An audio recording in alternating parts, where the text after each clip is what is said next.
Yang mana yang gemuk-gemuk tu tak perlulah nak berlari, nak kuruskan berat badan. Itu semua ajaran-ajaran Yahudi.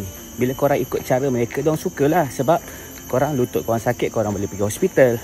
Kan hospital ni kan Yahudi punya. Lepas tu macam-macam lagi. Bila kesihatan korang tak bagus, korang cek suplemen mereka. Jadi tak perlu pun korang nak jogging. Korang yang paling penting korang brisk walk. Okay, jalan laju. Itu akan banyak korang punya lemak terbakar. Bukan berlari. Ini korang kena faham. Okay, jadi jangan ikut ajaran Yahudi. Supaya korang punya lutut tak rosak, kaki, ankle korang tak sakit. Banyakkan brisk walk.